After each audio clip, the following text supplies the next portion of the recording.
বাঙালিদের ভাতের সাথে এক পিস যে কোনো মাছ হলে আশা করছি আর কিছু লাগে না। তেমনই আজ একটি সুন্দর মাছের রেসিপি নিয়ে আপনাদের সামনে হাজির হয়েছি। হ্যালো এভরিওয়ান, আমি মুক্তা। পারফেক্ট কিচেন জোনে আপনাদের সবাইকে স্বাগত। আজ হাজির হয়েছি আর মাছের রেসিপি নিয়ে। খুবই সহজ এবং সিম্পলভাবে করার চেষ্টা করেছি, যাতে আপনারা সবাই বাড়িতে এই রেসিপিটি তৈরি করতে পারেন। তো চলুন ভিডিওটি শুরু করা যাক। সবার প্রথমে আমি এখানে 4টি আর মাছ নিয়েছি। তারপর এই মাছগুলো কেটে খুব ভালো করে ধুয়ে নিয়েছি। এবার মাছটি ম্যারিনেট করার জন্য সবার প্রথমে 1 চা চামচ হলুদ গুঁড়ো দিয়ে দেব। তারপর 1 চা চামচ নুন, 1 চা চামচ কাশ্মীরি লঙ্কার গুঁড়ো আর 1 চা চামচ সর্ষের তেল দিয়ে ভালোভাবে ম্যারিনেট করে নেব। আমি যে মাছগুলো নিয়েছি সেগুলোর ওজন খুব বেশি নয়। এক একটি মাছের ওজন 250 থেকে 300 গ্রামের মধ্যে হবে। তবে এই মাছের সাইজ একটু বড় হলেই বেশি ভালো লাগে খেতে।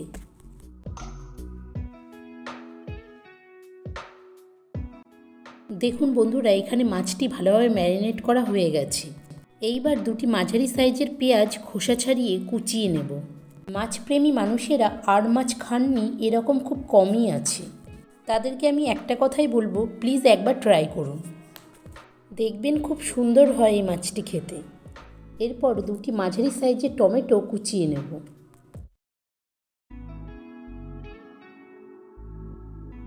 এইবার বাটা মশলার জন্য কি কি উপকরণ লাগবে চলুন দেখে নেওয়া যাক। প্রথমে একটি মিক্সিতে কুচি করে রাখা 1 টুকরো আদা দিয়ে দেব। তারপর খোসা ছাড়িয়ে রাখা একটি গোটা রসুন, কয়েকটি কাঁচা লঙ্কা, 1 চা চামচ গোটা জিরে আর পরিমাণ মতো একটু জল দিয়ে মশলাটি ভালোভাবে বেটে নেব।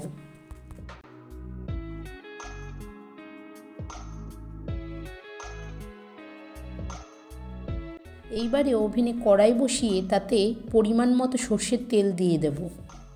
তেল ভালোভাবে গরম হয়ে এলে গ্যাসের ফ্লেম মিডিয়ামে রেখে এক এক করে মাছগুলো দিয়ে ভেজে নেব। বন্ধুরা, আজকে যে রেসিপিটি আপনাদের সাথে শেয়ার করছি এটি শুধু আর মাছ নয়, আপনারা চাইলে ট্যাংরা, পাঙাশ এছাড়াও সমুদ্রের বিভিন্ন মাছ দিয়েও এই রেসিপিটি তৈরি করতে পারেন। মাছগুলো আমার খুব ভালোভাবে ভাজা হয়ে গেছে। এবার একটি জালের সাহায্যে মাছগুলো ছেঁকে তুলে নেব। এবার ওই একই তেলে কুচিয়ে রাখা পেঁয়াজগুলো দিয়ে হালকা বাদামি বর্ণ করে ভেজে নেব।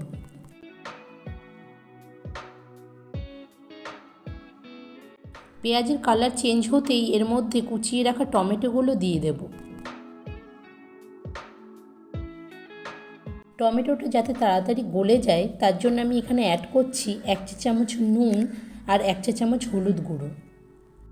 কিছুক্ষণ পর টমেটোটা একটু নরম হয়ে এলে বাটা মশলাটি অ্যাড করব আর দিয়ে দেব 1 চা চামচ কাশ্মীরি লঙ্কার গুঁড়ো। এইবার মশলাটি ভালোভাবে কষিয়ে নিতে হবে যতক্ষণ না মশলার গায়ে থেকে তেল ছেড়ে দেয়।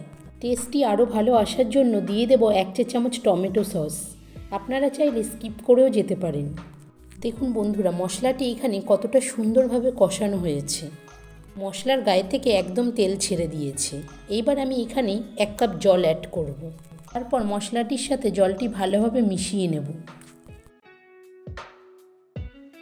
কিছুক্ষণ পর ঝোলটি ফুটে উঠলে ভেজে রাখা মাছগুলো এক এক করে দিয়ে দেব।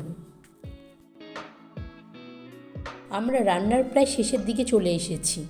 এবার কিছুটা পরিমাণে ধনেপাতা কুচি করে কেটে নেব। দেখুন রেসিপিটি দেখতে কতটা সুন্দর হয়েছে। এইবার ধনেপাতা কুচি ছড়িয়ে নামিয়ে নেব। আশা করি এই রেসিপিটি আপনাদের খুবই ভালো লেগেছে। আর ভালো লাগলে অবশ্যই কমেন্টে জানাতে ভুলবেন না। আর যারা এখনও আমার চ্যানেলটিকে সাবস্ক্রাইব করেননি, প্লিজ আমার চ্যানেলটিকে সাবস্ক্রাইব করে দেবেন আর পাশে থাকা বেল আইকনটি প্রেস করে দেবেন। আবার দেখা হচ্ছে পরবর্তী একটি ভিডিও নিয়ে আপনাদের সাথে। ততক্ষণ সবাই ভালো থাকবেন, সুস্থ থাকবেন। নমস্কার।